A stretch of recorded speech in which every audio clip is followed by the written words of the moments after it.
this unit doesn't exist. But if it did, it'd be comprised of the best operatives in the world. And when all else fails, they don't. This is Adewale. You've just had a taste of Wallywood, and we're on Hollywood as I live and work.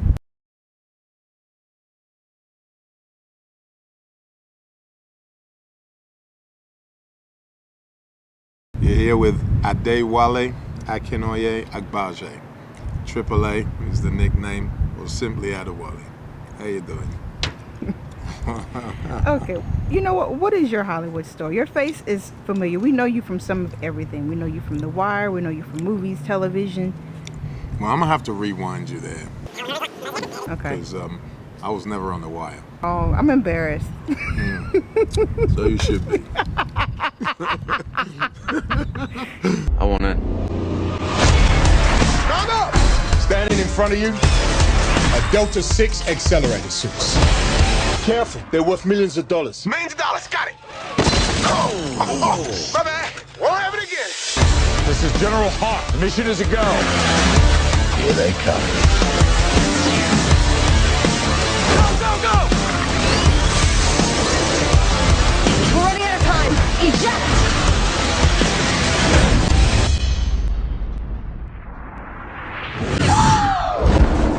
Real American heroes.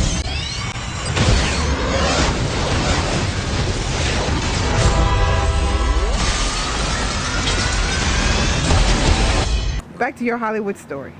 Well, when I was on The Wire, I mean, my Wallywood story, what do I say? I don't know. My story is still going on, but the beginning of it started in London, you know, where I grew up with Nigerian parents. And I always had an itching to just get out there. But, you know, my parents had different ideas. My father's a lawyer, and he wanted me to follow suit, which I did. I did up until a master's degree in law. Criminal law is what I specialized in. But I wasn't feeling it. I knew that wasn't for me. And as soon as I got to that level, I just sort of like figured I'm getting out of here. And what I did, I got an opportunity. Well, you know, when you're at college, I was doing various jobs just to pay my way. I was bouncing, working in nightclubs, and running a fashion house. And somebody came up and asked me if I would model the clothes that we were selling. I said, "You gonna pay me?" They said, "Yeah." And so I did that, and I had more money doing that, a couple of hours of that, than working a whole week in these stores. So that became a profession for me for about 10 years. I traveled all over the world, and it brought me to Hollywood. And once I got here, my model agent at the time sent a picture to Mike Fenton, who was a casting director out here. And he called me in for an audition, which I did. I remember I was so green, right? I did the audition. I remembered my lines and his lines together. And he was like, no, you only got to remember. But he was still impressed at how I could remember it and do it so fast. That was the law, you know. We used to have to read books this thick in a week, you know. So that started the career. And that was Frank Marshall, Steven Spielberg's producers. They gave me my first break. So thanks to Frank and Kathleen Kennedy.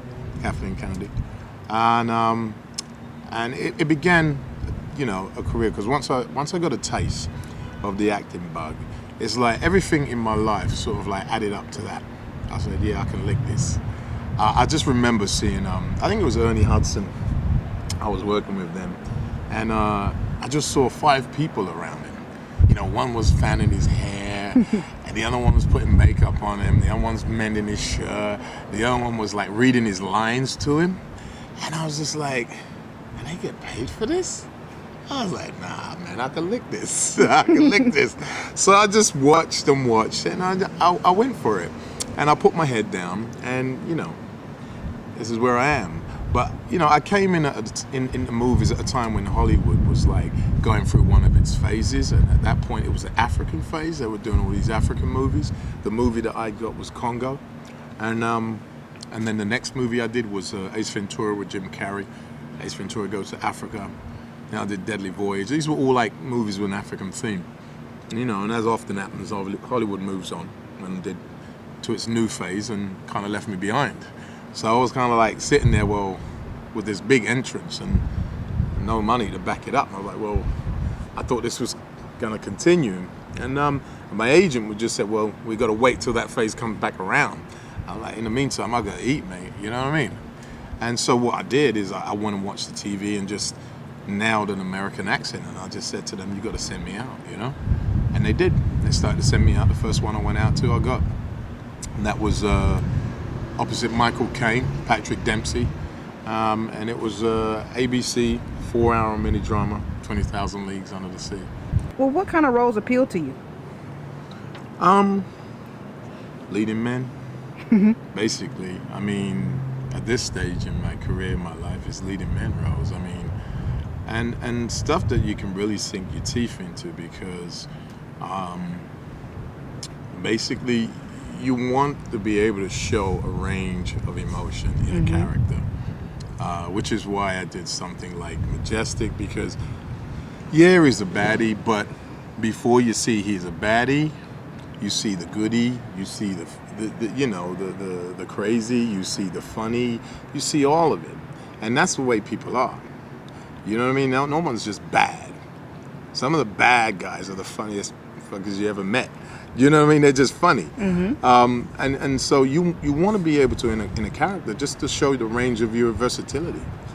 So I think for me, that's what I'll be looking for. Right now we're meeting with Marvel to look at Black Panther.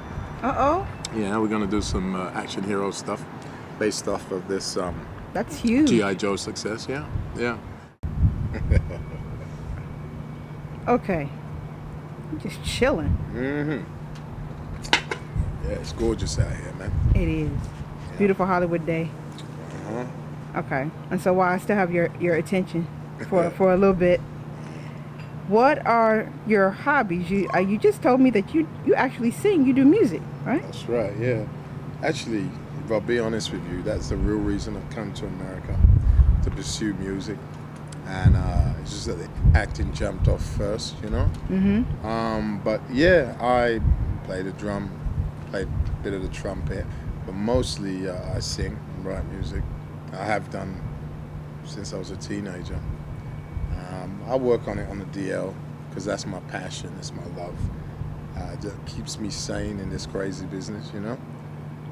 Did you actually have a group or a band or anything like that? Not at the moment, because I can't tour or nothing because of the work. What I do is I bring in session musicians, and it's mostly about putting the stuff together.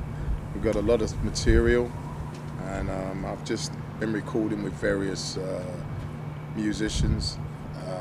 A lot of my influences come from Afrobeat. I don't know if you know Fela Kuti. I've heard of Fela. Yeah, Fela was a big influence on me when I met him when I was young. And in fact, the drummer from Fela's band, Tony Allen, is the drummer who's playing on a lot of my tracks. And I have a couple of tracks on his album, actually. This album that's out, Home Cooking and War. You can hear me on that. I do that on the DL. That's just my thing. I don't really shout about it because, like I said, that's my baby, that's my love. But the time will come when I'll sit down with it properly. But right now I'm just, I'm just kicking this acting.